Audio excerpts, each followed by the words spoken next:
That's it. I want to buy a GPU that's memoryless, and I just stack SSDs on it. Yeah, we could get into the whole upgradable GPU VRAM again, but we don't have to do that. Anyway, no. Thanks for watching, listening. How much do you really need? Nope, sorry. Yeah, exactly. The more you buy, the more you save.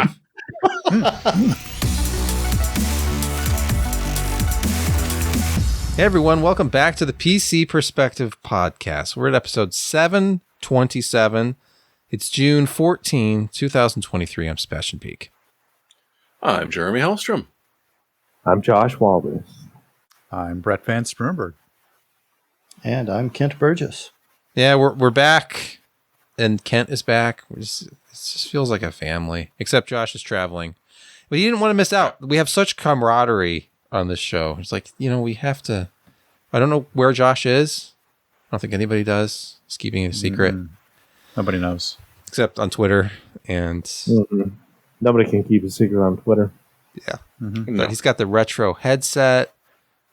If he sounds a little funny, if you're listening to this and he sounds a little different, it's because he's on a really old headset. And I had to EQ out a couple of offensive frequencies because he's got quite a bit of hiss with his current Dell Latitude setup.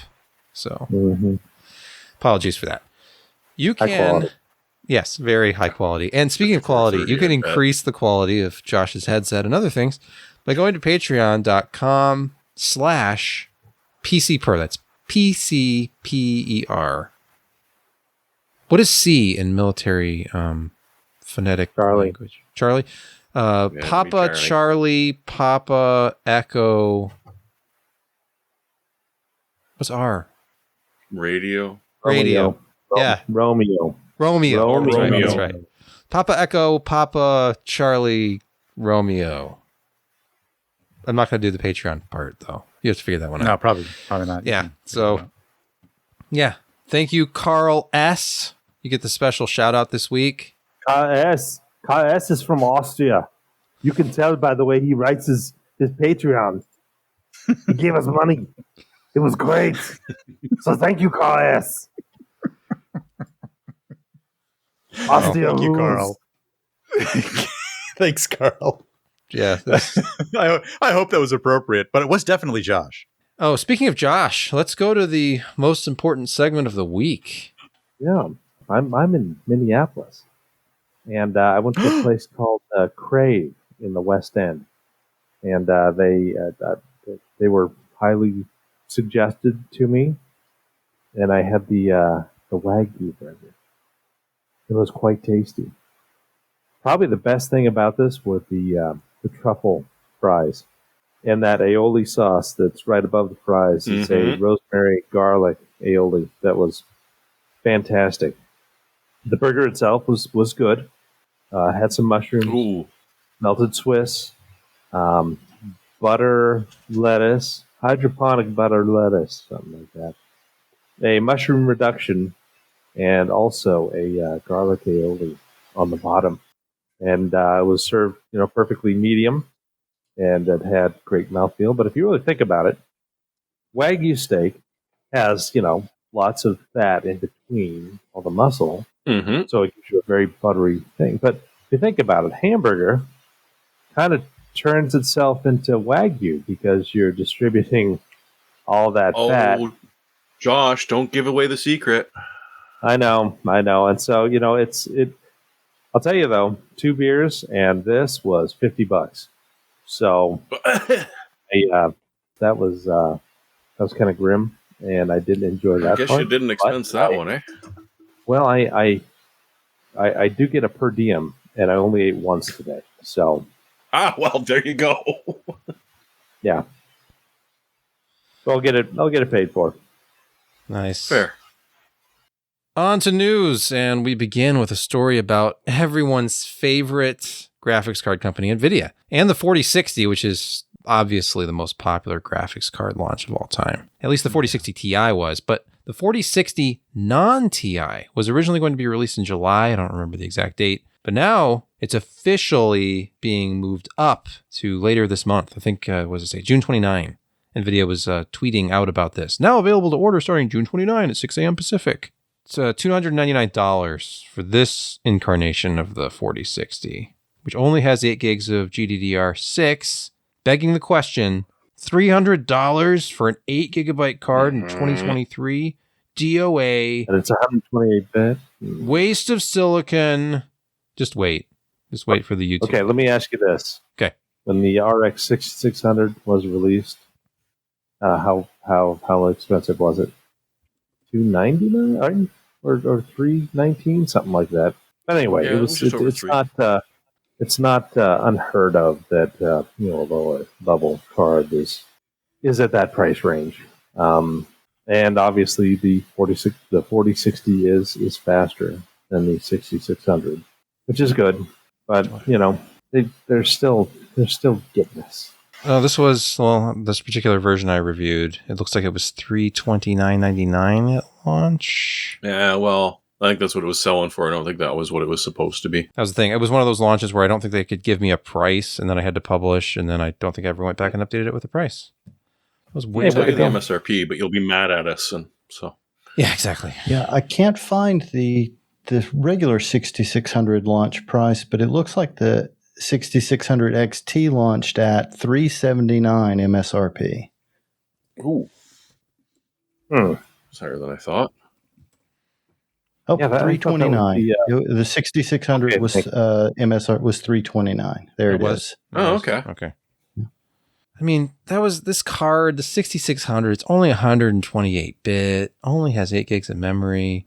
So there's been little progress on the GPU front in a couple of years. Yeah, not much at all. No, except prices have gone up. So that's the upward trajectory of pricing something. And the flat line of performance. Availability has changed. Oh, availability is buy them way up. So that's something to be thankful for. I mean, AMD still consistently brags about how many 6000 series cards they're selling. So availability is good. Oh, yeah, that's right. I didn't put it in the list, but there was a blog post from AMD about the importance of VRAM again. It's like, you just released an 8 gigabyte card, but you're talking about the 6700 or XT or whatever. Like, yeah, I get it. Yeah. It's available. I guess I was wrong last week when I thought, I don't think the 7800 is going to be a multi-chip thing. No, it is. And there's a workstation card out already that people have been testing. And when I walked around through Micro Center today, I noticed a distinct lack of 6700 XTs and 6800 XTs and 6900 and 6950s. There were hardly any in stock. Ooh. I just can't believe that you said that word before Brett did tonight. I know. Which one? Oh, Micro Center. You got me. There it is. Yeah, and the funny thing about that is, and we mentioned last week that Gerbauer had posted the video where he was giving a tour of Power Color. And the cards they were building at Power Color during this tour were 6000 series cards. They were not building new gen cards. I think they were 6700s, if I'm not mistaken. Did you see all those bundles of vacuum-packed GPUs from AMD? Yes. They look like coffee bags almost, just filled with the raw GPUs. With 6000 series raw GPUs, Either they're just sitting on a huge stockpile or they're still able to order those from AMD. So I'm guessing AMD is still having those produced at TSMC. I guess if somebody could take off a heatsink on one that's been bought recently and check out the date, it would be helpful. Yes. Yeah. At Sebastian Peak on Twitter, at Josh D. Walrath on Twitter. Just go ahead and send us your pics of take off your cover and send us a picture of your GPU under the heat sink. Like you almost did a bad thing there. Take this off and send a picture of what's under there. It could still be specific. Bad if someone's really creative with what GPU stands for. Right. Yeah. Our next news story concerns AMD, and it's an EPYC story because that's the name of their server processors. EPYC 97X4, so that series of CPUs, 128 Zen 4C CPU cores, 4 servers shipping now. This is by Ryan Smith at AnonTech. We talked about this last week, the Zen 4C core. It's very interesting. Mm-hmm. Because I learned a little bit more about it. Yeah? Can you share? Not only did they strip out the L3, but they rearranged a bunch of stuff. They took out all the through via connections for the 3D VNAND. And just in between those two things, it took it down immensely. If you think about how those through silicon vias work, they kind of take up a lot of space, and that's just stuff that you obviously don't need in this. It's kind of interesting also to see that they cut it down to 9 chips with Bargamo, as compared to 13 for 13 for the Genoa. So Genoa was 96 cores? Yeah. 96 cores, I believe. And then, this new one is fewer chips and full 128. So, you're going to take a hit from some applications without L3 cache, but stuff that doesn't care as much, that enjoys having more cores, it's a nice kind of problem for AMD to have multiple different units that can address the different markets pretty effectively. And it's all based on Zen 4. So it's quick. It's pretty efficient. They're already bragging about, the compute density of this particular model. So it's they did a nice job in executing it. I noticed this. And unlike Intel, there's not 128 SKUs. Ha. I noticed this comment here on this AnonTech story. They also revert to dual CCX per CCD design. 2 8-core CCXs per chiplet. Is that true? Yeah, the old ones were 12. So this will have a lot more latency. It should, because they went from 8 to 16, but they, did the 2 CCSs on each chip. I see. Right, obviously, because there's a gap here. So they're having to communicate via the IF. They're making it happen, but it seems like there were some trade-offs to get this to work. But I mean, if you have a workload that's optimized for this, it's brilliant because you've got a massive core count within. I think they're targeting about 400 watts with this, so it's not pulling any more power, I believe. Let's see, under 400 watts, 360. Yeah. 128 cores, 256 threads. It's only $12,000. That's reasonable for what it is. They do state that the 32 additional cores more than offset any clock speed differences between the Genoa version. Yeah, it's also Bargamo version. I recommend reading Ryan's not Ryan, but Ryan Smith at AnonTech. I recommend reading his article because he talks about that, like the trade-offs, the clock speed thing. Here's the chip, by the way. Our featured square this week is the sort of block diagram of this off of one of AMD's slides.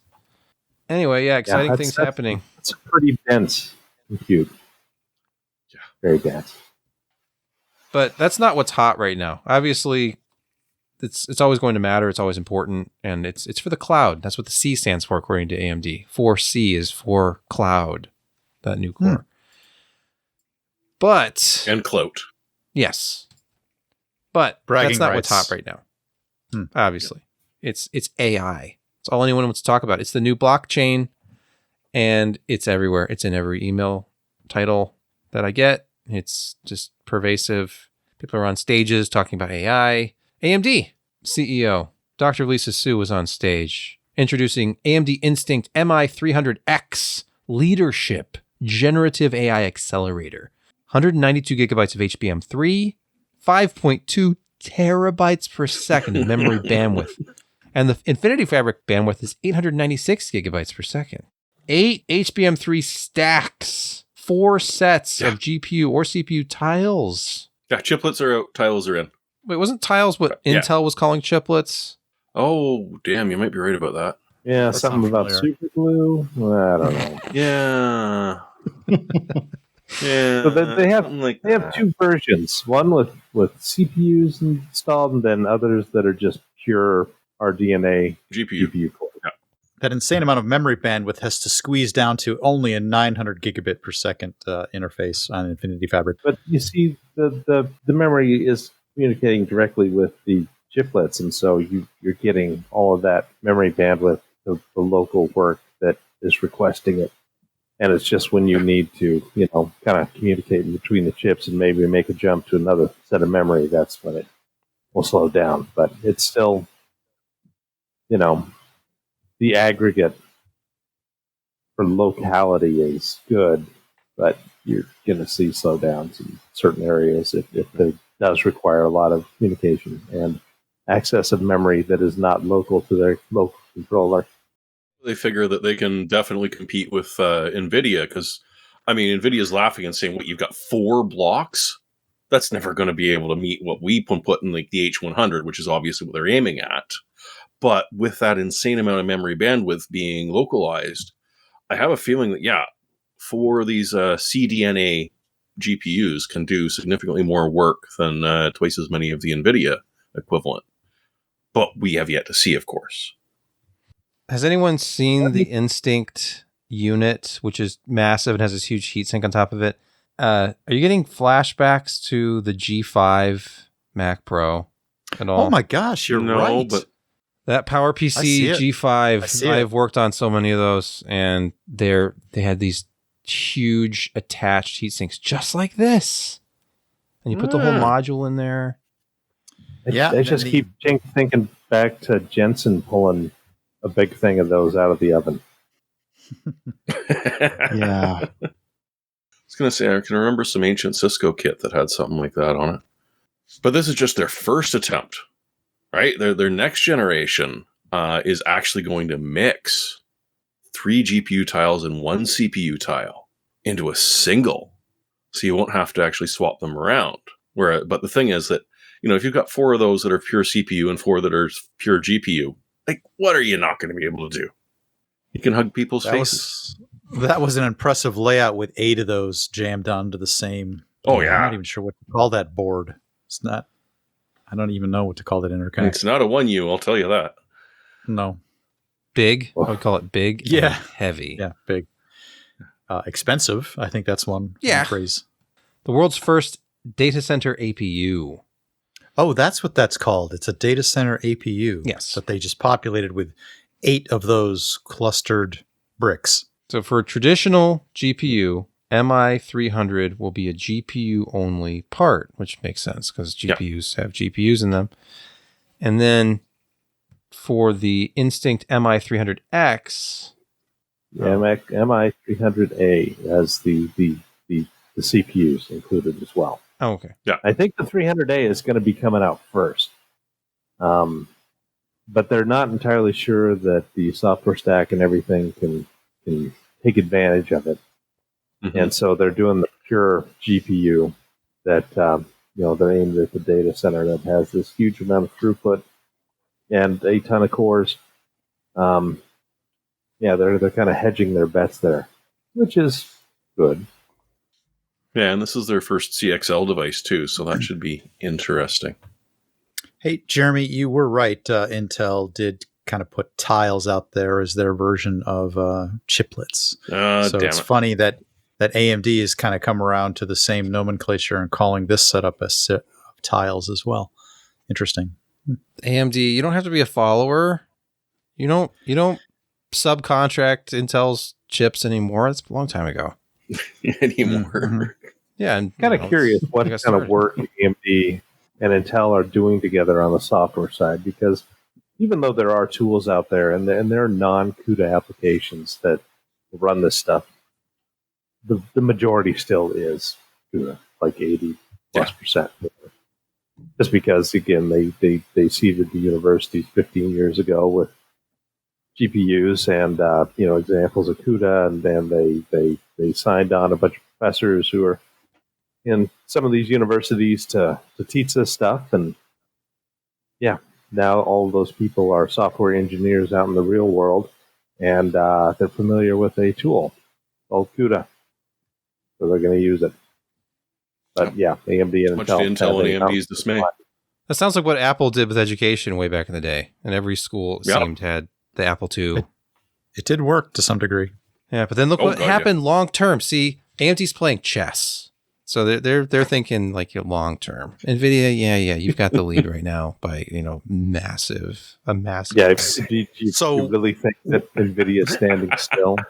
No, what is this AMD chess move you speak of? What is this move? Chiplets. Okay. All right. That's all I got. All right. Yeah, OpenCL says Versa Medium. Sure. And then you just have to get people to actually adopt it and use it, and that's not the standard, like Josh is saying. Hardware agnostic VR? Well, it's all about AI now. So it's just whatever you can get to just start doing AI stuff, whatever that is. Ray tracing is now passé. It's all about the AI. Is it? I mean, well, because now if you haven't noticed, Microsoft, NVIDIA is invoking AI in their DLSS marketing. Ah, interesting. AI assisted frame generation, that kind of thing. Like you're going to see the AI a lot more in marketing. It'll no longer be path traced. It'll be AI traced. Exactly. I can't wait until we start having video game boss battles against ChatGPT style backed bosses. I think that's going to be awesome. Yeah, because large language models absolutely are going to allow you to. I mean, in a text-based adventure, yes. I want witty commentary based upon my interactions with the bosses. I want that to come through. Yeah, the next Souls game will feature boss fights where the boss learns as the fight goes on. I don't like that. I don't like it really when the enemy gets stronger. That's actually what I'm talking about. Although the witty commentary was a nice. Bethesda needs to take ChatGPT and just throw out the entire crew that writes their dialogue and just let ChatGPT do it. Maybe they are. It couldn't get worse, could it? Maybe that's where it came from. Maybe that's what it already was. Well, I mean, they already integrated that into a Skyrim mod, and you type out a question to people, and it comes up with stuff in the backstory.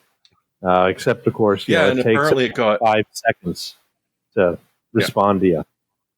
And it got the first really simple puzzle dungeon where you had to match the 3 symbols. It got it so like completely and utterly wrong. Like literally, I couldn't go forward with this ChatGPT powered NPC trying to solve the puzzle.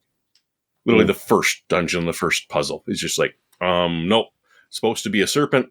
There is no serpent on this one, you bloody. So yeah, it works to an extent. The only thing I'm grateful to AI for is basically making it irrelevant to talk about the metaverse anymore. So mainstream tech, coverage, you don't hear that word anymore. But it would have died anyway because it sucked. So anybody who'd actually seen it and like, oh, this looks like the Nintendo Miiverse, but this is the future of everything. So, blockchain died, metaverse died. It'll be back in some new form, just like VR always dies and comes back. Doesn't ever really die. I'm sorry for the VR fans who are unsubscribing right now if they haven't already. But it's all AR now. Right, because we've been in VR for a bit. We're going to do AR and get people.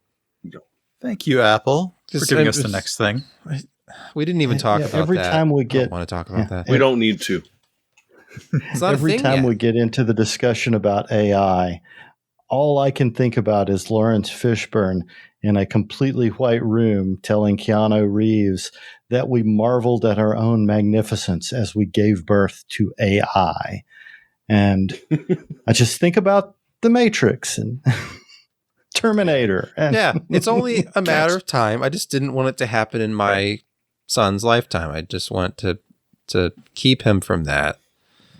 But I don't know. That's it's okay. He'll make a lousy battery. They won't use air you're breathing, Kent. It's not air. It's not air. Microsoft is offering official replacement parts for the Surface in a very, I don't even know how to say this, without losing even more listeners and subscribers, because obviously this is just the Apple envy on overdrive. Oh, Apple's offering official kits and iFixit, blah, blah, blah. Well, here we go. We're doing it too. Well, to be fair, iFixit has been offering the tools for about 2 years now. Okay. None of the parts, but the actual tools. So if you were willing to go to a strange place that, oh no, this is totally Surface compliant and will totally fit in and not look a little wonky, then yeah, you could actually do that. But it took Apple a while to even get, well, they do. I've seen someone who repaired a Surface with stuff from overseas, and yeah, it worked, but it looked just a little bit wonky. But it's good to see. I mean, I still despise Surface for the most part. They're frustrating. They're barely compatible with Microsoft products, and there's a variety of other reasons.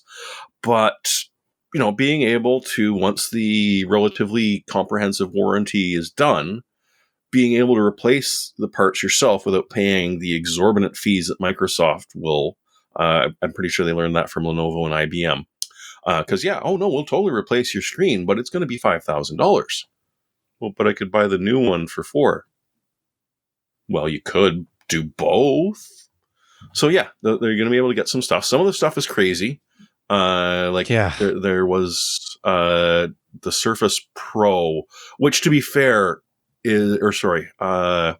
Surface Studio 2 Plus, which to be fair is an insane screen to begin with.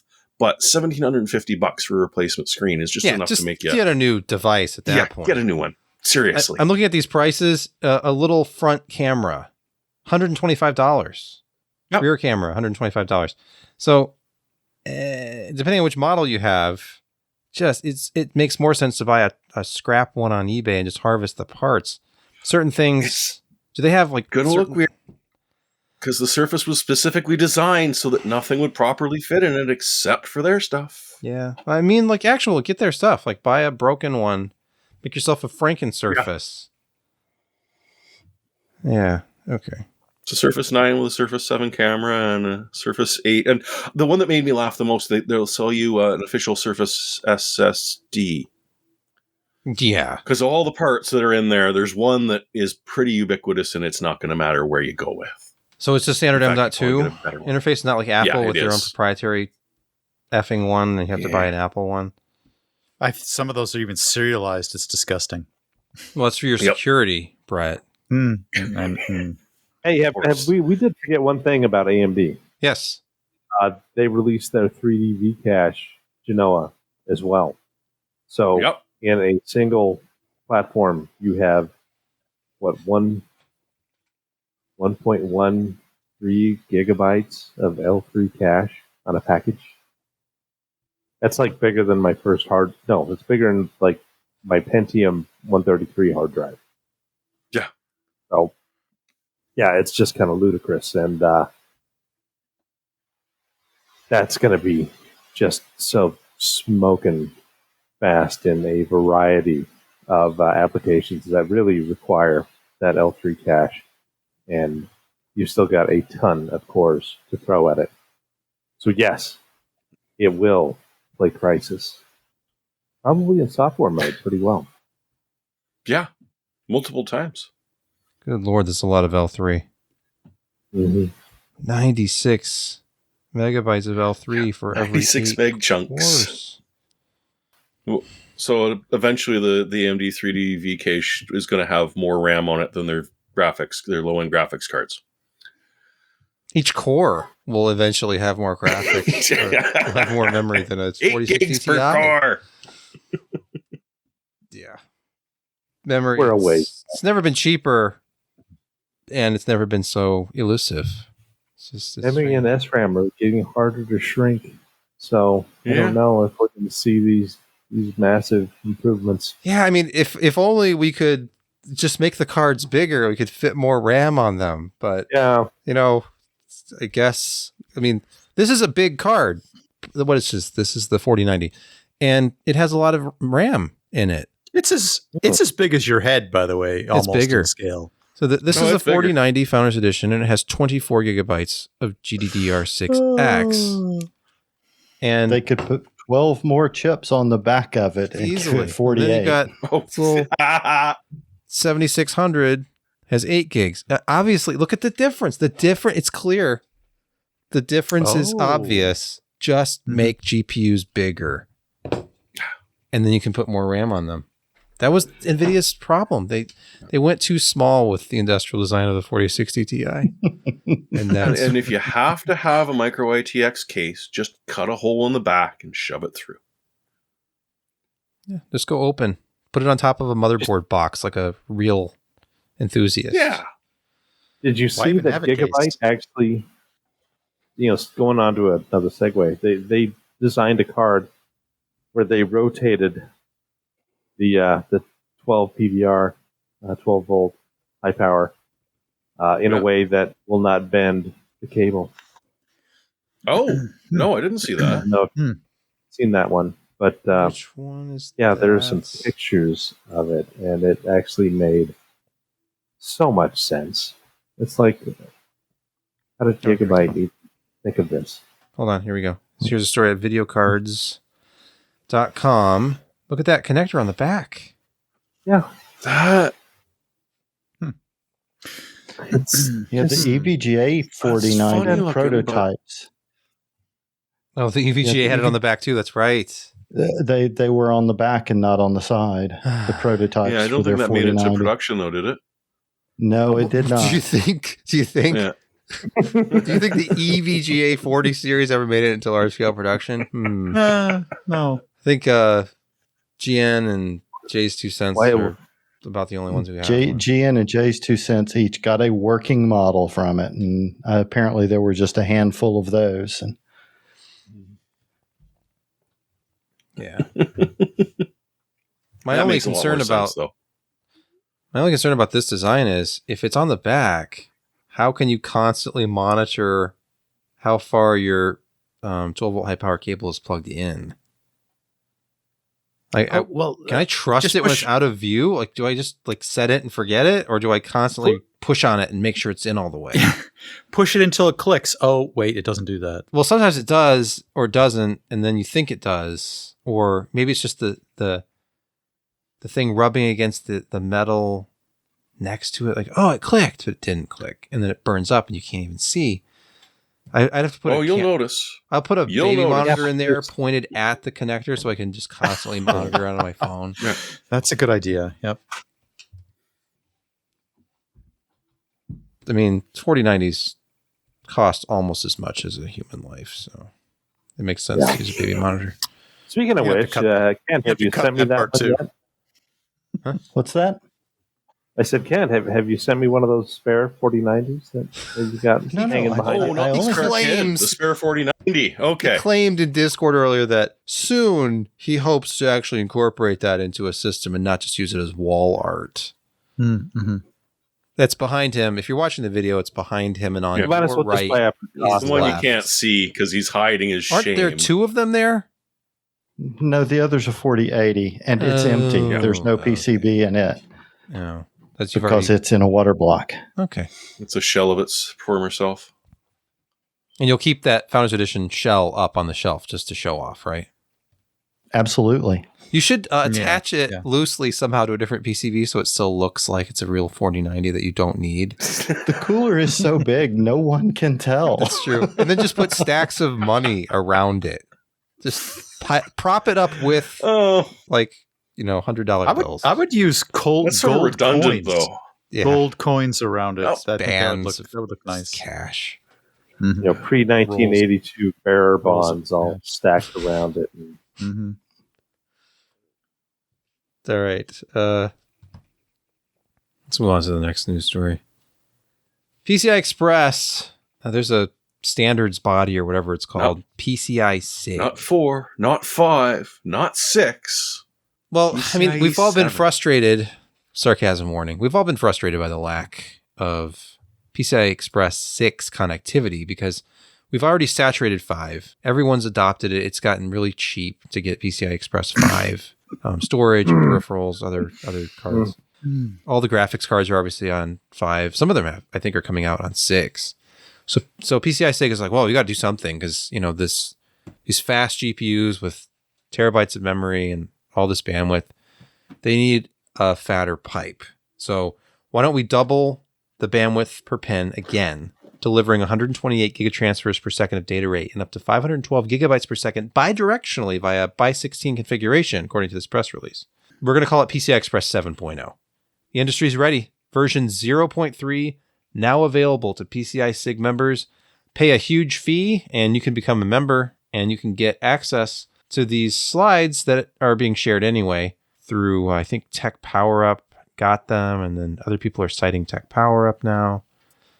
So, this is Tech Power Up. So you can look at the specification and status of PCI Express 7.0 estimated for 2025 for version 1.0. Spec completion. Yeah, I think by 2025, you'll probably see about 60 to 70% of motherboards with PCI Express 5 by then. Maybe. But for those PCI Gen 7 SSDs that we'll be seeing, we'll have coolers that are roughly the size of a 4090. Yeah, don't throw away your big old tower cooler that's not compatible with, the modern sockets or whatever. Keep it for future SSDs. Yeah, exactly. You're going to need a D14. Keep it. And its fans. You're going to need both of those fans too. Not to join in on the jokes and fun, but they did change the signaling for 6 so that it is lower power. Because like previously 3 to 4 and 4 to 5, they've just essentially jumped the power up so they can get the signaling in there better and readable. And they know that there is a limit to what they could do there. And so they've actually changed some of the low-level stuff to be able to do more bits per clock. And it's not, okay, that's me saying that kind of wrong. But anyway, it does larger chunks as fast. So you still have the high speed, low latency, but more data coming through. And they're expecting it to be about as hot as 5.0 and not like double. That's good. Because that would be obscene. We're going to move on to some mandatory Intel Arc coverage. And we don't just have some kind of weird obsession with Arc and Ryan Shroud or anything. It's not creepy.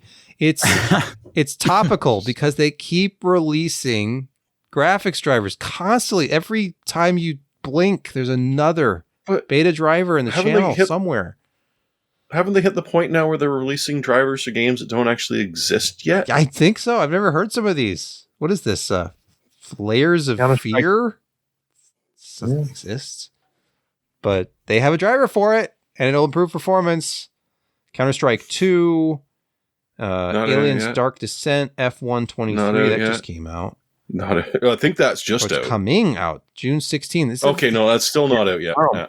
Yeah. So, I mean, they've got it. They've got the drivers, Forever Skies, Layers of Fear. I played the demo of that. Looks like Subnautica, except you're above a destroyed world and you build a blimp. And you can tell Ryan's doing the graphics marketing because look at this frame time graph.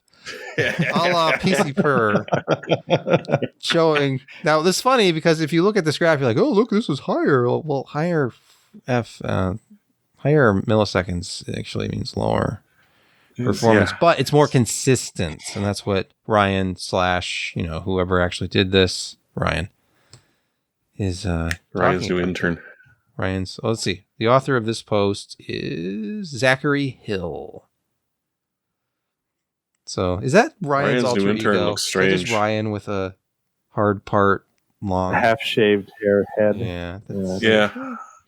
Is that? I mean, you guys haven't seen Ken lately? Is that what Ken looks like? No, I don't want to insult Zach. Zachary. He might not like being called Zach. Zachary Hill at Intel. I find it kind of interesting that Intel marketing is really pushing the you're muted, by the way. But Intel marketing is really pushing the 750, the A750, rather than talking about the A770. So they must have a lot of cards out there, and that their partners have plenty of A750s. So, but for $249, I think it is, and a little cheaper. Yeah, I thought it's been selling for less. Yeah, and Sometimes. I think it's being pushed down to $199. It's a great deal for that price. Indeed. Yeah, it's $239 at Newegg right now, but yeah, I've seen it for less. Like Josh is saying, it's like $200. Definitely pushing entire, just sort of easy bake oven builds with their balanced build series and saying, 750, here's the power supply, here's the motherboard you put it in, here's the RAM that goes together. For people who can't make sense of all the different choices they could make, it's not a bad strategy. So people who essentially hate the X750, 670E, right? Yes.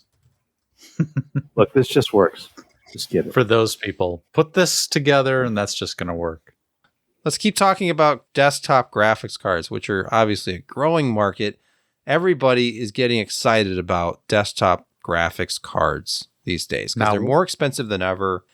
They mostly don't have enough VRAM. And, oh, wait a minute. Desktop GPU sales lowest in decades, according to JPR, John Petty Research. Look at these shipments of GPUs over time. Those are down graphs. Yeah, this part at the end is what you should focus on. Yeah, but look, one group is growing. That's the blue. That's the blue. Intel is on the rise. They're selling more than Matrox. They are Matrox. That little Intel blue line with all the zeros to the left have twitched off of the bottom a little bit. Let's zoom in on this chart. So obviously they're not counting iGPUs. But yeah, so like you can see the mining spike. Oh yeah. But you can also see that back in like 2017 or so, like that was the other mining spike. And the performance. Yeah. That was our mining spikes right the frickin' there. That's the history of graphics. I'll be honest, cards. the line that surprises me the most is the AMD line. Since the new gen cards have come out, the old cards are such good values now. What you can get 6950 XTs for $700. Less. It just amazes me that they're not the red line's not growing in the market more just because of the value of the 6000 series cards. Yep. Well, it's not falling as quick. So not falling. Can you call that a win? Yeah. Our business model is dying much more slowly than our competitor, so we're catching up. Yeah. I feel bad because the Intel product, they have committed to it far beyond what pessimistic people like me thought they would. They've put a lot of time and money into it. They've gotten to the point where they have this driver release cadence that makes them look like the next NVIDIA. And they have this tiny percentage of the market. If you can believe reports like this, it just seems like low single-digit percentage. NVIDIA's at 80%. The rest goes to AMD. But then if you actually look at it objectively, AMD and Intel have the most compelling price performance offering, mainly because of VRAM. Intel was brilliant to go 16 with the A770, matching those AMD cards, the 6800 and up, for way less money. And they just keep improving the drivers. Mm-hmm. Yeah. And it's not doing them any good when it comes to market share because NVIDIA has this a little bit marketing stranglehold. If you look at pre-built systems, there is major brand power to say powered by GeForce graphics. What a brilliant move it was naming this GeForce. And the price premiums that most of the pre-builts charge to throw in an AMD card. I mean, it just makes it even more NVIDIA-centric. If you look at the stuff behind me on the shelf, and I'm obviously showing off. Shilling, I thought it was. I thought it was shilling, yeah. That Radeon used to mean best in the world graphics performance. There was a period of time where you couldn't get better performance for PC gaming than with the Radeon 9700 Pro. Radeon 9800 Pro was a little bit faster, and then you had the 9800 XT. And then here we have the X800 XT Platinum Edition. Platinum Edition. It's the world's fastest and most powerful visual processor. 56 megs of memory. 256, man. Oh. I remember wanting one of those. I could only get the X600? No. So there's actually Gamers Nexus had an interesting video a few days ago where Steve was meeting with Gordon from PC World. And it was like a post Computex. They were sitting in a restaurant in Taiwan, and they were talking about these advances that Intel's made on the ARC drivers. And Steve was saying, when these came out, I really thought this is irrelevant. And he said, and they just keep getting better and better. And now all of a sudden they're kind of relevant. And then Gordon launched into a Lewis Black-esque rant, pointing at the audience and pointing at the viewers saying, you're all going to sit there. You're going to complain. I hate NVIDIA. NVIDIA is terrible for the market, blah, blah, blah. And then you're going to go out and you're going to buy an NVIDIA card. That's an oversimplification, I think. I think the loudest voices in the room are probably Team Red. But by and large... Well, yeah, they're paid to. The public is going to buy... Dude, that's the world of an influencer. They're trying to make money. Trying to make a living. What was I going to say? The public at large is going to probably buy an NVIDIA card. And it's like the Apple versus Android people. And I feel like the people who have the money buy NVIDIA and they say, what's your problem? Are you poor? You can't afford the best? And then the AMD people are just like, you turn my camera paying off for DLSS is garbage. What do you mean? Ray tracing? I don't even use ray tracing. I can't tell a difference, and I'll never use it. And comments like that. I was actually reading comments like this today, just scrolling through, and I've never noticed a difference with ray tracing enabled, and I never will.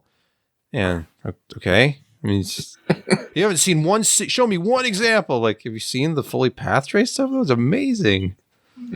That just means there was a poor lighting implementation in the game engine to begin with. Okay, all right, well, yeah. It actually reminds me of the saying, "Nobody ever got fired by buying IBM." Ooh, that's an old one. That's an old one. It's hard to shake a reputation. AMD had a reputation for having inferior drivers for a long time, and that's basically gone now. Both of them occasionally have bugs. There'll be issues. They'll get squashed with the next revision, and it's usually pretty fast. And it's all about the same. At least AMD has a interface that looks fairly modern. NVIDIA's hasn't. It looks like I'm on a Windows 98 computer again. Yeah, it's what is this? Detonator just works. Yeah, detonator. Little text and little drop downs in the text. At this time, changing tiny settings. Little check boxes. Really undersells its importance. And then Intel's is beautiful, and AMD's is just like Web 2.0 looking. And then there's NVIDIA. Yeah. Oh yeah, that driver system is dialog just boxes. It's like changing the 3DFX. What was that? Yeah. Oh no, they had bigger boxes. What was it called? The 3DFX tools, something like that. It was like this toolbox you installed. Oh, it had a name, but it was 3DFX tools. Yeah, maybe like Voodoo Tools or Voodoo. Yeah, it had some sort of a silly name. All right. Well, that's. But Josh, you're forgetting that was IBM's second slogan. The first one was "No one ever gets their legs broken for buying IBM." Right. What was their marketing? Well, they wouldn't hire a salesperson under about 6'3" back in the day. Their sales strategy was called Crush, wasn't it? Yes, it was. That was the code name. We'll send some very large, intimidating men into your place, and they won't leave until you've bought at least $100,000 of IBM. It works. Finally, in news, the Clippy designer was too embarrassed to include Clippy in his portfolio. That's too bad. Oh. It's iconic. People love to hate it, but really, deep down inside, they miss it. right? It ended up honestly, in cartoons. It ended up in like Family Guy and Simpsons and stuff like that. But I can't believe that he wasn't filling out his LinkedIn profile and a little helper didn't pop up and say, "Hi, I noticed you forgot that you mentioned forgot to mention that you invented Clippy. Would you like me to add that?" The Clippy creator, Kevin Atterbury, there's a YouTube video you can watch, YouTube channel, Great Big Story, admitted he felt so embarrassed when the reviews started coming in. Graphic designer, illustrator, makes kids' books. Oh no. He was employed by Microsoft to create a bunch of characters for Microsoft Bob. Now, if you're going to be embarrassed about something, what, you admit to that's Bob? What you should be embarrassed about. Now that's on my CV, Bob. That was the metaverse before the metaverse. It was like a physical manifestation of like my library and. Actually, don't they look sort of the same? Yeah, similar graphics. Yeah, By the way, Clippy's lifespan was approximately 10 years in official Microsoft software. How long was Microsoft Bob in lifespan? Ooh, that I Too don't long. know. No, a year or two. It did not last long. Well, 10 years to a paperclip is how many in human years? Well, that's a good question. I don't know the answer to that. Yeah. Of course, if there is a big box version of Bob out there, you know that Clint LGR has it, and there it is in this video. God. You can see it. Burn it in effigy. You can see it. You can experience it virtually. Microsoft Bob, there's the setup. And friends of Bob. Did you know that he's local to me? Dog. Who and is? you haven't You're gone out both in North Clint Carolina, from right? LGR. Yeah. Oh, okay. I'm sure he would love it if you went and pestered him. I actually I discovered it watching one of his videos earlier this year when there was a water outage in our town. Oh yeah. And I saw one of his videos, and I was doing like, "Holy shit!" an aquarium PC build of all things during the water outage. Anyway, and he was having trouble finding a power supply that fit in there, and I emailed him and said, "Man, if you encounter something like that, contact me because I may have something that'll work." And like 2 days after that, Elizabeth and I were in a local grocery store and bumped right into him face to face. And I haven't heard from him since because he probably thought I was stalking him. Yeah. Hi, Clint. Did you get the email about the power supply? You want to talk to me about wattage? Oh my gosh, the evil Clippy look. Oh, it's scary. Who wouldn't buy a GPU with this on it? Armor. Those are. I just realized Clippy. Those are HAL 9000 dies. Yes, I didn't realize it at first. I think this might be Dave. a Photoshop. I can't send don't think that Clippy email. actually looks like that. Clippy with HAL 9000 dies. For audio listeners, just imagine it and be horrified. Oh God, that's so much worse. What is this? Oh please! No, it's scary. Look, things are getting worse.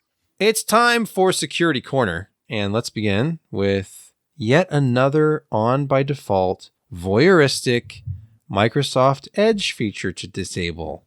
How is this bad? Enhancement. It's enhancing images with Microsoft Edge by default. Yes. And you'd assume that, it was taking use of your graphics card to be able to enhance what you're looking at. No, it's leveraging the cloud. Well, yes, it's definitely sending all of the pictures you see on the web back to Microsoft to be enhanced and then sent back to you without them mentioning this at all whatsoever. Why do they need to? Don't we have the hardware to enhance images on our own local machines? Well, as long as you got more than 8 gigs of VRAM. Oh, no. It's just, look, let's just admit it. Let's just stop pretending. If you actually analyze web traffic, if you're on a Windows 10 or 11 box and you're connected to the internet, you can be as locked down as you think you are. But packets are going to Microsoft as you use your computer. Yeah. So it's like everything you type, everything you do can and will be used against you for money purposes. Alimony. But there's two major problems with it. Yes, we accept this, but they do not say this, and they do not give you a way to disable it. So someone noticed this and was like, hey, there's a lot of traffic going back when I'm browsing, and it's going to these weird places, which are definitely Microsoft. And so now on the Canary versions of Edge, when super resolution pops up, it does say that, hey, we're going to be sending it back to do the enhancement and then providing it to you. And under privacy and security is a toggle to turn it off. Don't go looking for it now, unless you're on the Canary version of Edge, because it's not there yet. Oh, the toggle isn't there yet? Oh, no, the toggle's not even there yet. Okay. Nor the pop-up saying, hey, we're sending this to Redmond for some little bit of polishing and judgment, and then sending it back to you. But the worst part is that this isn't the first time that they got caught doing this. There was another feature that it was to help you follow us, right? So if we were going to go live, your Edge would pop up and say, hey, PCPer has just gone live. Maybe you want to go over there, click here, and boom, you can be watching it on YouTube. And by part of how they did that was not just because you were following them, but because you visited the page. So you didn't hit like and subscribe, but you have watched us a few times. So the idea was that Edge would notice that you do this and make suggestions. As Microsoft describes it, it was an unintentional bug that made it through. But essentially what it did was track every single URL you visited on Edge, period. Recorded it. And then, in theory, to give you suggestions. But the problem was that everything you visited on Edge was being tracked. And they're still going to fix that really, really soon. Yeah, definitely. Can we just accept that if you're using a browser provided by a company, that they're just using all of your data whenever you're on that browser? So Microsoft, they're looking at everything you do. They're sending it back home. They're analyzing it. They're using it for advertising. They're using it for whatever. And Google's probably doing the same thing. Because this is Credge. It's tracking your DNS also, by the way, unless you're using... I use Google. I let DNS Google track my DNS. Thank you very much. Google tracks your DNS, but free DNS... is it free DNS? No, it's every DNS. Open DNS. OpenDNS, yeah. Every DNS became OpenDNS. They don't track your DNS. Well, I hated what happened to Tech Syndicate years ago. I like Wendell's new stuff with Level 1, but I remember something that Logan said there several years ago. He was talking to the audience, and he said, if you get something for free, you are the product. Yeah. Correct. In our next frightening story, hackers can steal cryptographic keys by video recording power LEDs from 60 feet away. How? The power LEDs fluctuate while you're typing or something? No, actually, this was your story, Jeremy. I mean, I skimmed it, but yeah, no, I mean, we've sort of seen this thing before, but it's usually blinky lights on routers and switches that sort of do that.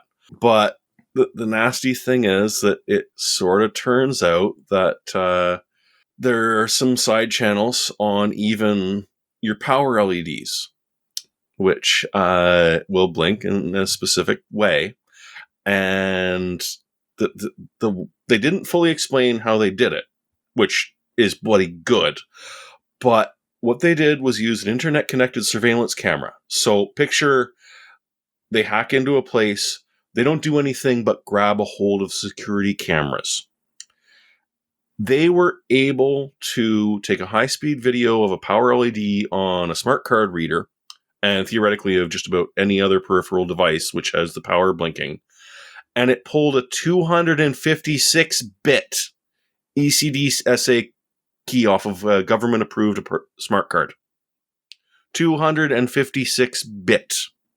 It is just enough to drive a man to drink, or a woman, or anyone to drink, because this is insane. Like, Hertzbleed was an older one. It took a lot more time. This one is just insane. You can air gap all you want. If there is a security camera within view of that device, and if you're so worried about security that you're air gapping something, yeah, there probably is a video camera in view. If someone can get a hold of that, and you've got anything on it with a blinky power light, which, does lead to the question as to why these power lights have to blink. But yeah, at this point, do like Zuckerberg did. Put a piece of tape over top of it. In his case, it was a video camera. The specifics actually wasn't black electrical tape light will solve this. The light actually doesn't blink per se. It is the intensity of power use inside of the device that caused the light to dim slightly, or to intensify based upon the CPU usage inside the device that was rolling through the cryptographic function, and that caused the power LED to fluctuate. And they used a camera with what's called a rolling shutter, and that could analyze the steady state versus when they figured out it was actually doing these computations, and they could extract based upon the fluctuation from the steady state to actually working through the computation to compute the cryptographic functions. They could attack the notation of what it was doing and correlate that with what digits per se that it was working through, or what function it was working through, and they could reverse engineer that. Very, very interesting. And they're not even bloody close. No. I'm so happy we have Steve Gibson on our podcast panel every week. Steve Gibson, everyone. When's the next version of SpinRite coming out, by the way? Okay. I don't like to talk about it. Oh, okay. Yeah. I just had enough time to sort of notice that this was a thing and then move on to the next insanity at work. I didn't really get a full chance to read through it, but yeah, this is just ridiculous. Yeah, cover like your I said, power LEDs. Just cover up your power LEDs. I can't imagine what a blinking packet indicator light on a router actually has a tell for. I'm sure that's there as well. A lot. I'm sure. A lot. WordPress Stripe payment plugin bug leaks customer order detail. This is shocking. This is more of a public service announcement. WordPress, you may have heard of it. It runs a couple of tens of millions of websites out there. You might have heard of it. Yeah. Tens of, including our own. Definitely don't PCPer.com, I think, is a WordPress site. It is. It is. But we don't take Stripe payments. No, we don't. Probably a good thing. WooCommerce, also a couple of tens of millions of websites who want to run an e-commerce engine in their WordPress environment. Stripe, extremely popular way of taking payments through said engine. Oopsie, there's a non-authorized hack into the Stripe payment processor for WooCommerce inside WordPress that allows an unauthorized user to kind of extract all and any previous transactions that are in the system just for the taking because of an unauthorized and unprotected API call that's web accessible. Sorry. But you're going to need to address that. There's only about 1 million websites that are still susceptible to this problem. So if you know someone that it's almost like with 900,000 of them out there, do you know someone who owns a car? It's kind of like one of those things. Do you know someone who runs a website with WooCommerce? They're probably taking Stripe payments. So have them get this upgraded because they may be leaking past transactions right now. And it's another kick in the butt for Stripe, too, who always has claimed that we don't keep records. We pass them on to the credit card company who is supposed to keep the records.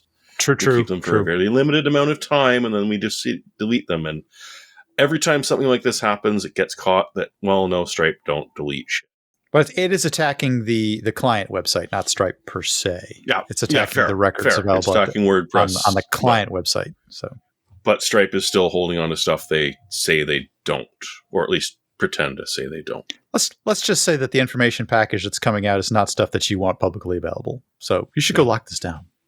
Let's move on to gaming quick hits and the fandom service, Cyberpunk: The Phantom Menace, 2077. I think you guys are mispronouncing Liberty, but anyway. All right. Okay. Hey, you're the one that came up with Phantom Menace. I was just going off of that.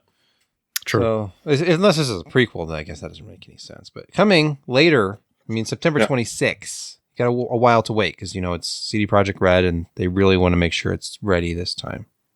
This time. So they're showing off the DLC because, we had not E3 recently. So a lot of things were shown in their early stages or faked or whatever. Definitely faked.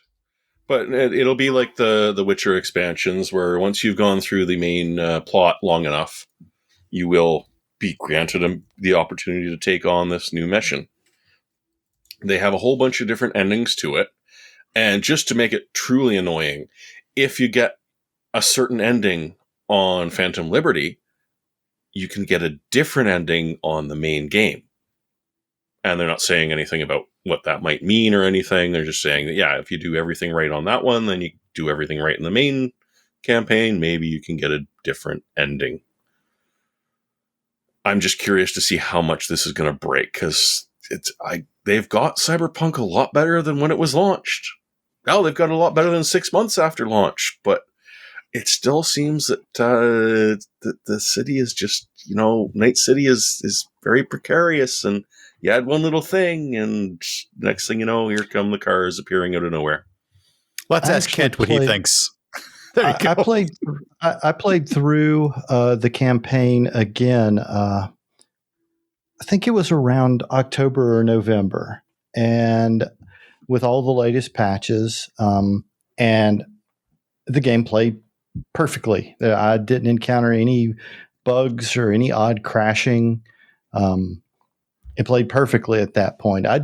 But I never encountered the large number of bugs that some people did at launch. Now, I did not get a copy of the game until about 3 weeks after launch, but I did encounter a few bugs. I got some of the models, T-posing, but that was about it. So I didn't have the problems that most people had at launch. Like I said, recently I played through the campaign and I had no problems with anything. Yeah. So, well, you're going to have to play it again, because it's not just DLC as they always do with this CD Projekt Red. So there's going to be new cyberware. There's going to be a whole new skill tree added in, a bunch of quests in the main campaign, yada, yada, yada, yada, yada. So yeah, there's plenty of ways for it to break. But the one thing I'm kind of interested in is this. All they said was a brand new relic skill tree. And honestly, I don't have the time to watch some of the videos that they put out at Not E3. Like if you wanted to learn about Starfield, it was about 45 minutes, of which 30 of it was nothing. And the 15 minutes they showed was garbage. Gameplay. I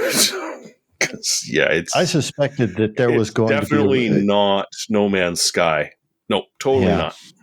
You mispronounced the word compelling again. Sorry. Yes, probably transformation. I suspected that there would eventually be a skill tree based on relic, because in the skill map, there was a spot for relic that when you moved to it, you just got static. So it was like there was something that was going to unlock eventually. And, now 3 years after, it's going to unlock. But Cyberpunk has been out for 3 years. Has it really been out? I thought it was 2. Well, it was the end of 2020. Yeah, sounds right. So, yeah. Close to 3 years old. Soon, it'll be irrelevant as a benchmark. Oh, I don't know. They'll come up with something. Yeah. Finally, of course, the FTC has filed to block Microsoft's Activision Blizzard acquisition. It's an injunction, I think. Preliminary injunction to actually block the acquisition. They are stating competitive reasons, and that may create a monopoly in the space. And I think the article update has a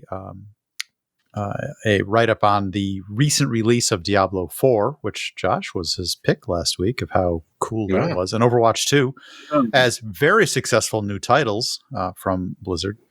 And they have a reasonable suspicion that this is going to reduce competition, and the merger is scary, and that this would not serve the community. And there's still only one HR person for the entire company. I'm not sure they're right or wrong. I mean, I guess on the outside of the box, I guess the reading is right. It's probably true, and company can stand on its own. Let's move to our featured review of the week. But hey, first, Kent, didn't you have a addendum or correction or something for last week's? I had a couple of corrections. Nothing from the article on the Fractal Terra, but on the show last week, I made a couple of comments, and it was pointed out to me that they were incorrect. The first is that the wood trim at the bottom of the front is actually a piece of walnut and not a veneer. The second is more substantial. I believed that the front panel was actually plastic because of the intricacy of like the cable management and the risers for screws to fit in the back of it to hold SSDs and such.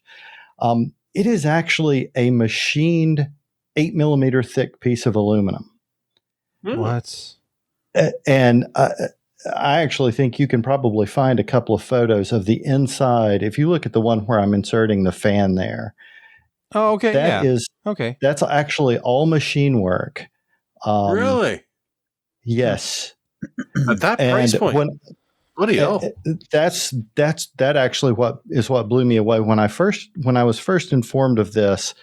I honestly didn't believe it, and I took some advice, and I actually took a knife point and scratched the paint off of the inside of that, and it is aluminum. I honestly cannot see how Fractal is selling that case for $180 with that level of machining, because it is machined perfectly. It's shocking. CNC machines are pretty good. Yeah, but it's fantastic. You can't see any machine work in it, mainly because of the paint. Yeah. But it's just so smooth and perfect looking. It's like that has to just be plastic at this point, at this price point. But I was wrong. Yeah, and so I wanted to own up to that. Did Fractal call and yell at you? Is that what happened? No, it was YouTube comments. Oh, okay. And you know how they like to tell you you're wrong. Well, yeah, but hey, I feel gratified when I am wrong, because it's like, hey, their YouTube comments are right. I have faith in YouTube comments again. But so I wanted to address that and make corrections to those statements I made. Excellent. See, that's because you're a stand-up guy. You're willing to admit you were wrong. You're a big man. Big man. All right, are you ready to make some more erroneous statements about a case? Oh, I hope not. Because this time, it's what you describe, and these are your words, an air cooler's wet dream. Ooh. I wasn't actually sure you were going to keep that subtitle. I've just, if you're reading PCPer.com in current year, if you're reading long form reviews, you're going to get the meat and potatoes. I'm not going to edit or censor anything. Well, almost anything. Really? Start hiding obscenities just in the middle of paragraphs. Triple entendres in my master review. Yes. I remember Anand on his show talking about how he used to just like sneak rap lyrics into his reviews. He's like, nobody said anything. He just got bored. So this is a case that Thermaltake introduced early this year at the show that was in January. That's name I cannot think of off the top of my head. Don't speak of CES. Anyway, but so I've actually had this case a while, and just life was in the way for a while, and so I wasn't able to complete the review until just recently. Unlike a lot of the Thermaltake cases I've reviewed recently, this one isn't ginormous. It is only slightly larger than most mid-towers and is actually not really out of line for a mid-tower, a sort of a higher-end mid-tower that you would see from Lee or Fantex or Corsair or Cooler Master. But it's pretty wide because, look, you can reorient the motherboard to be laying down instead of... Yep. Yeah, it is a little wide. It's actually not much wider than like a Fantex Evolve X. They're actually very close in size, but the point of this case is ventilation. Everything is ventilated.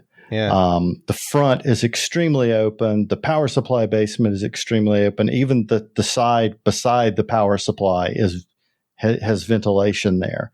It's really designed to let cool air in and let it vent out wherever it wants to escape from. With that said, every opening has a dust filter, and I really like the dust filters on this case. They're fine enough to catch most of your bigger particles, but they still have a really nice flow characteristic to them. It comes with 4 fully RGB 140 millimeter fans, and 3 in the front and 1 in the rear. You can fit up to a 420 millimeter radiator in the front and up to a 360 in the top. So if you really wanted to water cool in this case, you could. But I think that's sort of missing the point of this case. Air cooling, with the test system I use, this case performed amazingly.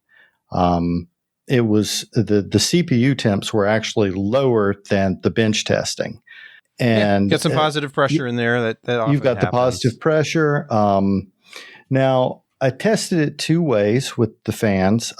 First off, I set the test bench I'm using. I'm now setting up a fixed wattage load on the CPU and GPU, and I'm setting the fans to a lock speed. 1,000 on the CPU fan and 1,300 on the GPU cooler. So you're going to get, very consistent results from review to review from now on. So I tested this with the fans at 100%, and the temperatures were amazing. But boy, was it loud. Using the sound testing methodology, it was over 51 dB.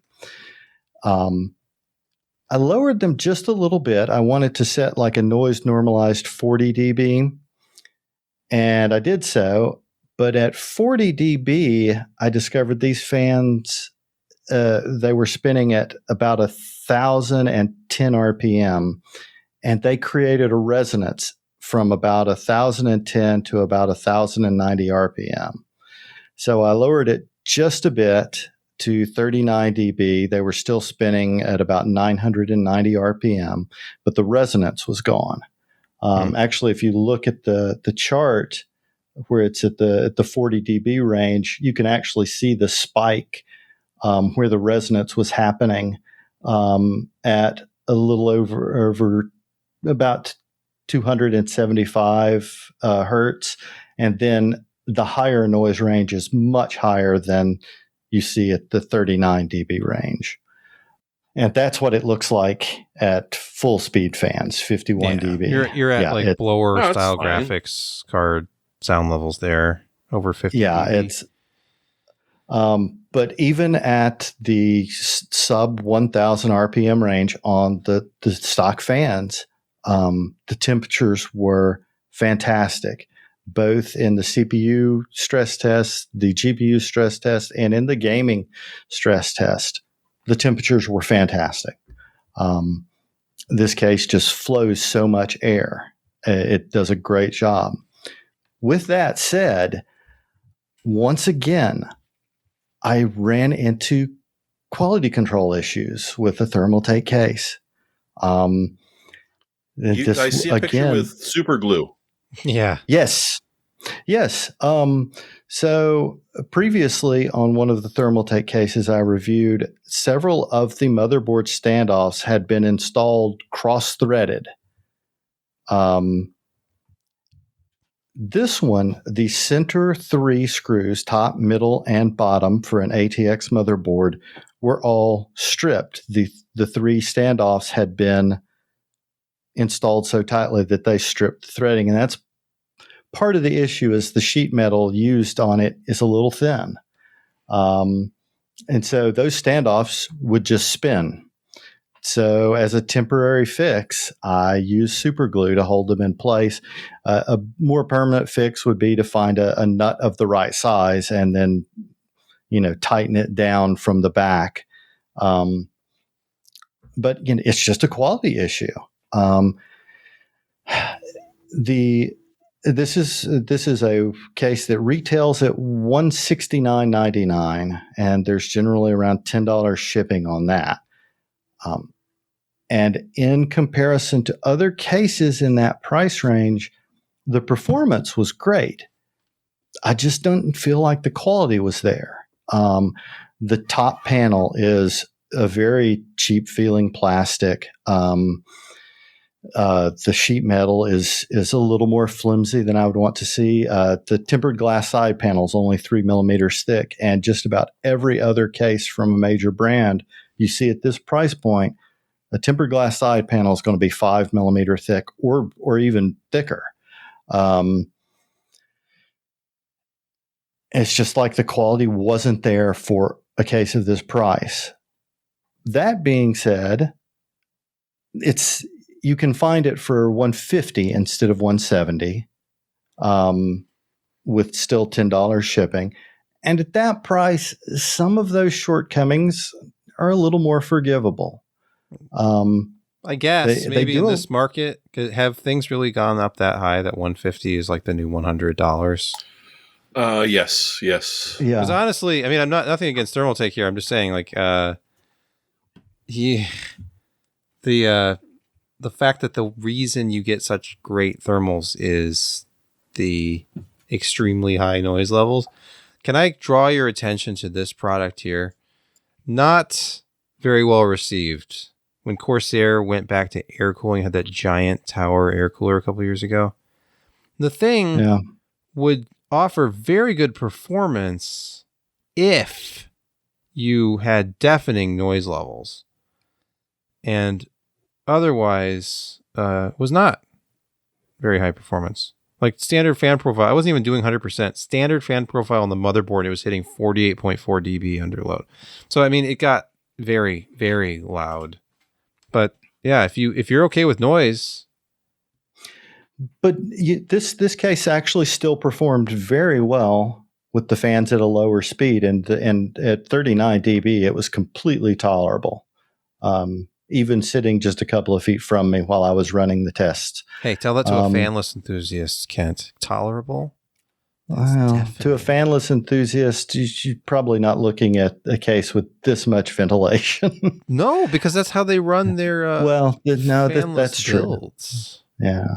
So, Kent, somehow a case that's $169.99 with major quality control problems and very loud noise levels. So I would not call them major quality control. I've reviewed some cases that had major of you complaining about this case. I was like, holy crap, he's got it out for Thermaltake. I'm putting it all in. I don't care. It's paste. I started this review, and this is the first two, or at least the first three custom, self-built PCs I ever built were all in Thermaltake cases. And I actually still had one of those enclosures until just a few years ago.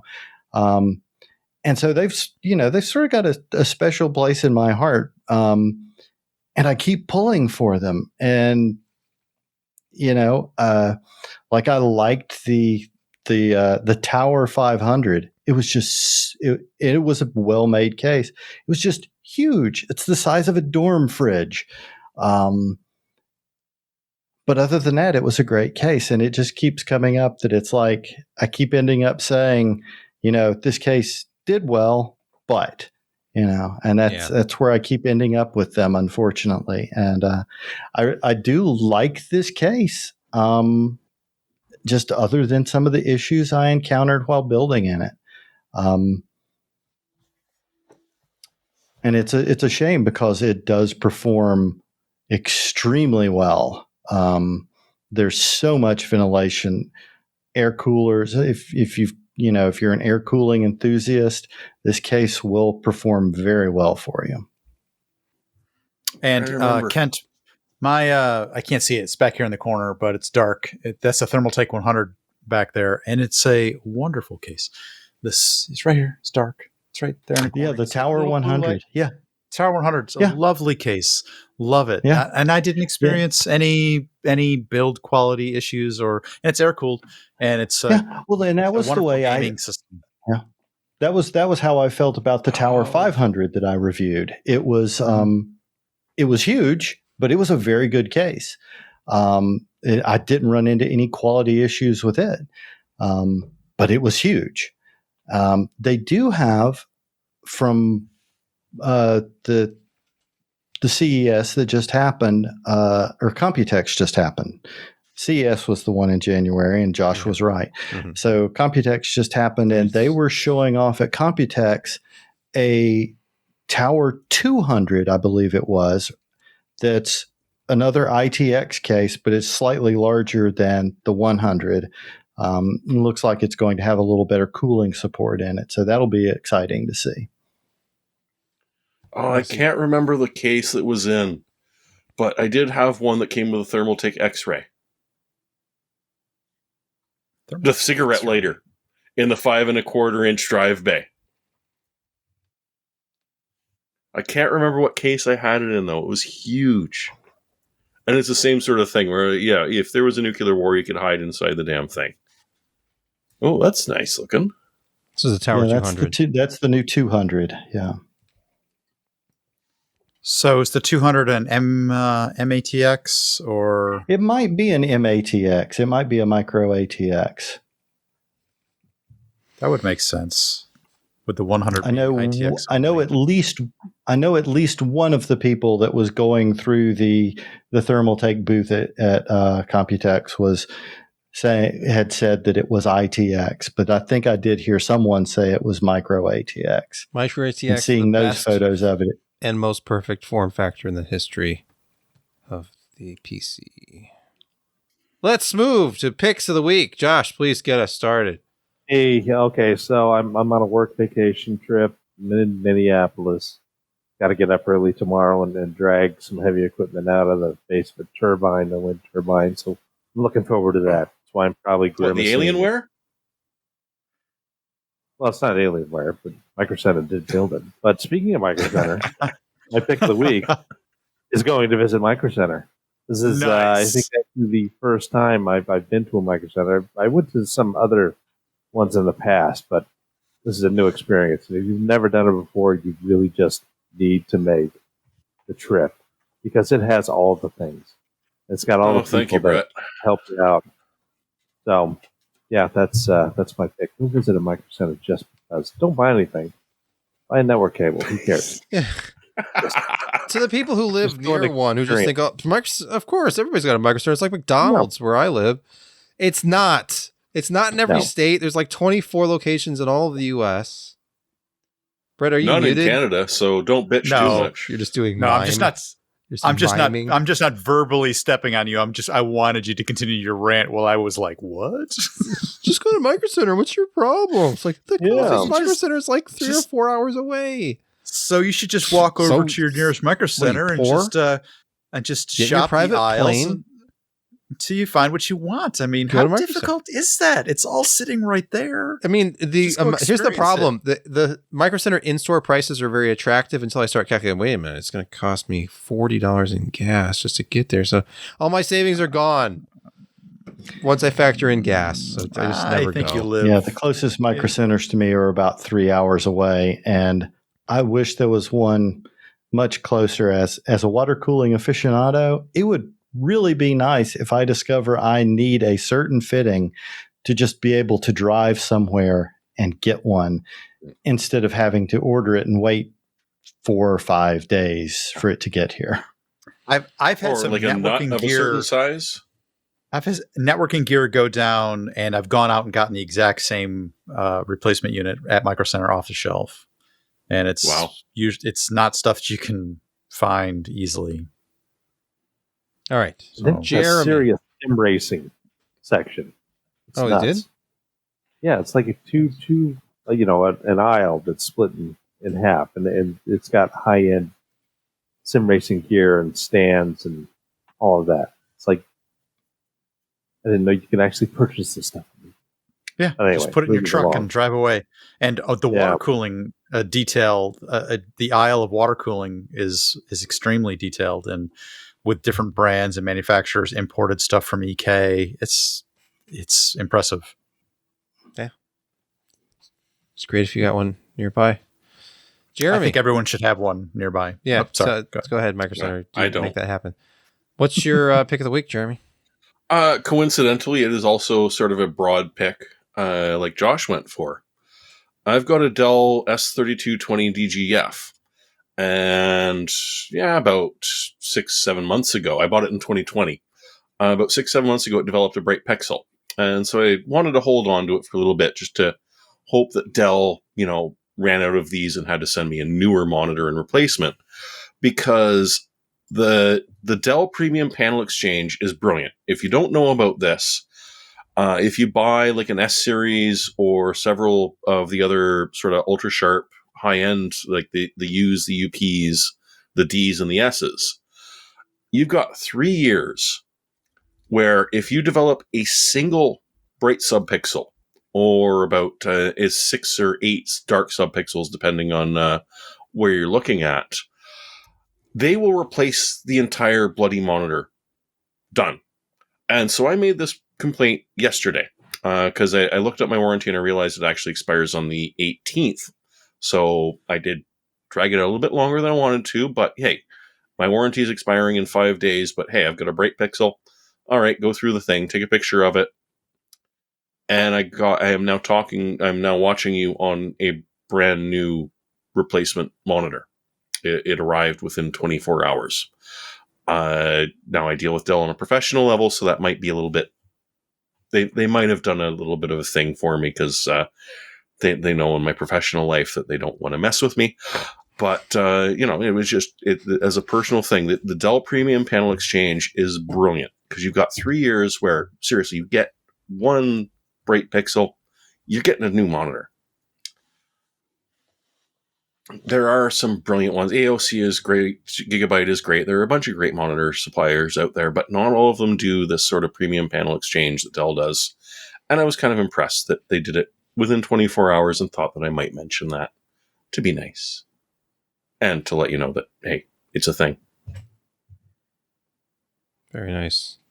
I knew Asus had that on a monitor I bought. I think it's only 2 years, though. Oh, okay. Brett. And that I still have an Asus monitor with a bright pixel on it, because I waited too long. Brett, your pick. Last weekend, me and my sons went off-road riding for hundreds of miles, or 70 miles or something like that, over a weekend. Great time, and we mounted cameras to the machines, and we had several GoPros with us, and I threw some up on the monitor for some people to show where we were, and they were like blown away by the picture quality of the monitor. And I'm reminded again that GoPros actually take a pretty good photo when they're working properly. Caveat, working properly, and most of the time they work okay. Sometimes they're a bit of a pain. But hey, $100 off, though. If you don't have one, you can't even try. So this is a GoPro 8, not the latest. I think they're up to 11. But still, with image stabilization, I was using a GoPro 5, a GoPro 7, and a GoPro 9 over the weekend. They all take great pictures, and they look great even blown up at 1080. They'll do 4K, they do 2.7K, they'll do 1080p 60.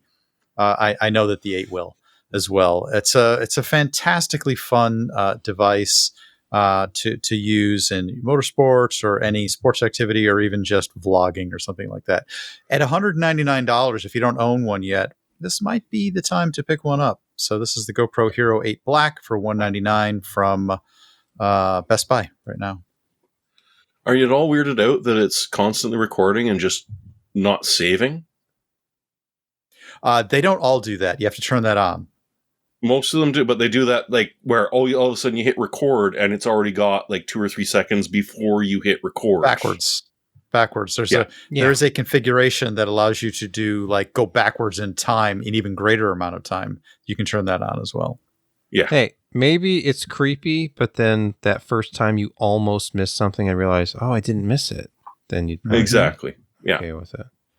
Does you have to go up to the Hero 9 Black to get the gyro data, or does the that something? What do you mean the geo data? The gyro data? No, the gyro. Good question. It'll do like some of them will do, because they record the gyro in the camera. When you do the processing, it will do a much better, almost gimbal-like stabilization after the 9 was really good. I have a 7 black that does. I think was the first one with the hyper smooth.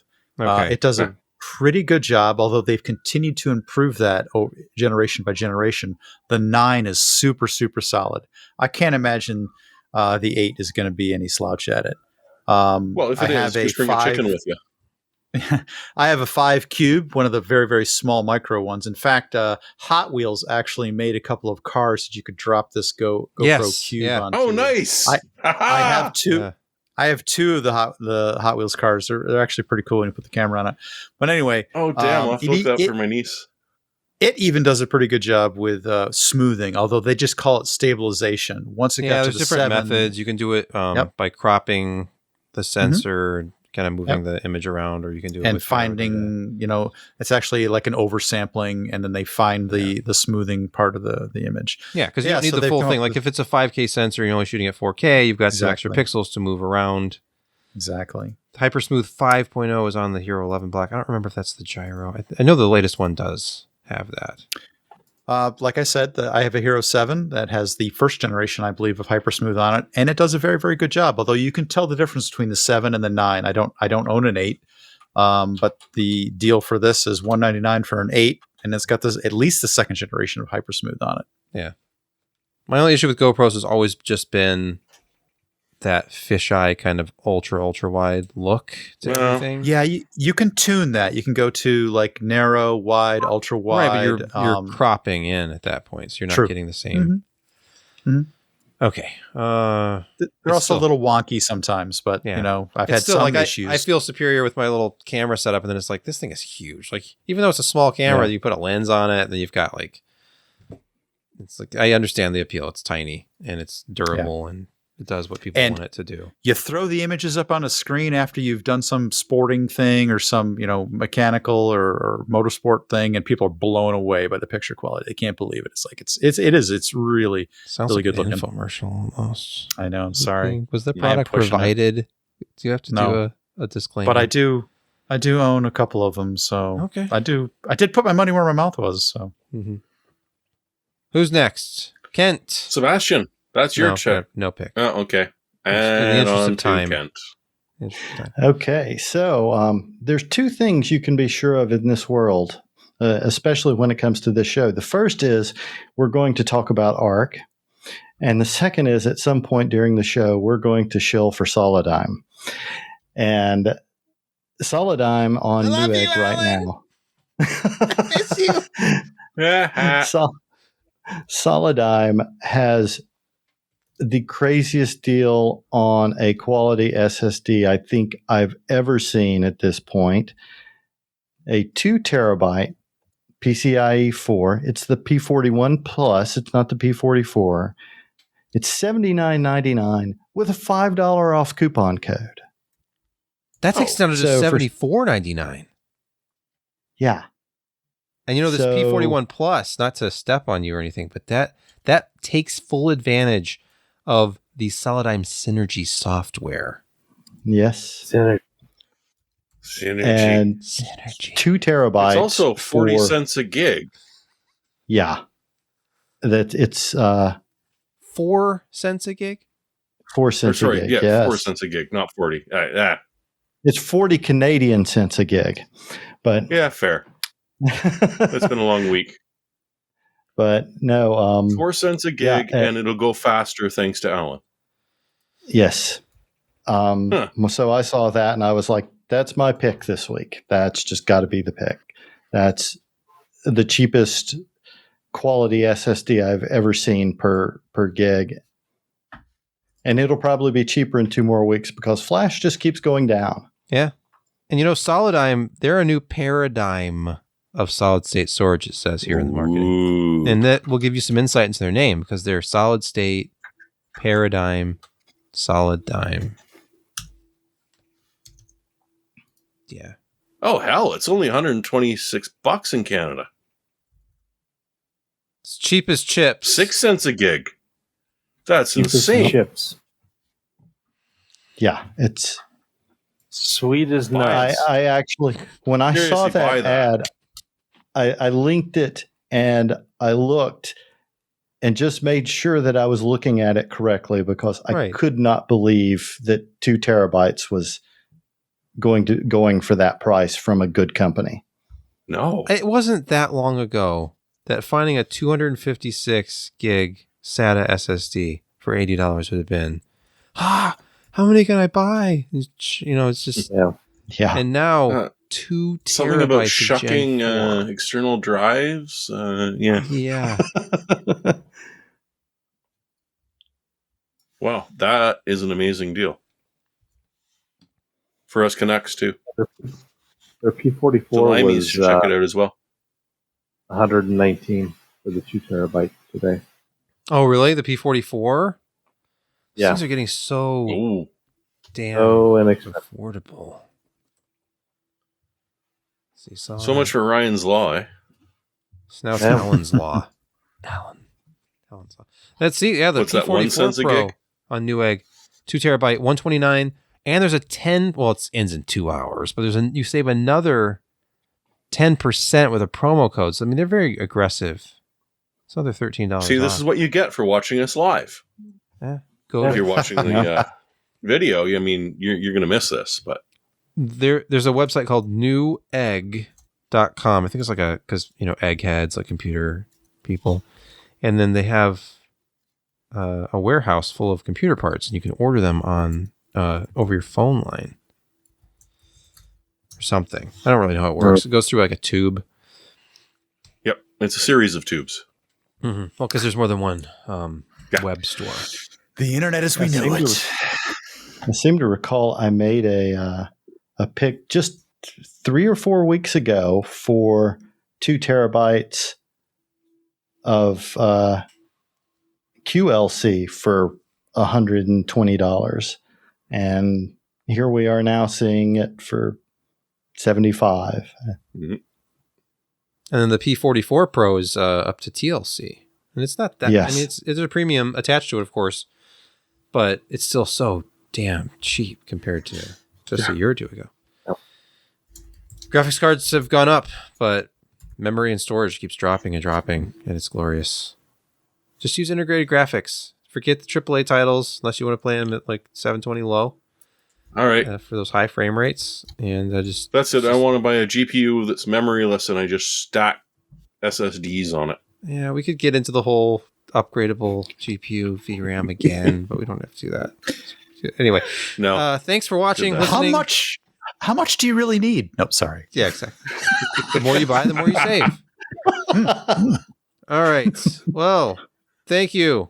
This is the outro, by the way. Thank you for watching, listening, and we'll do it all again next week. Bye-bye now.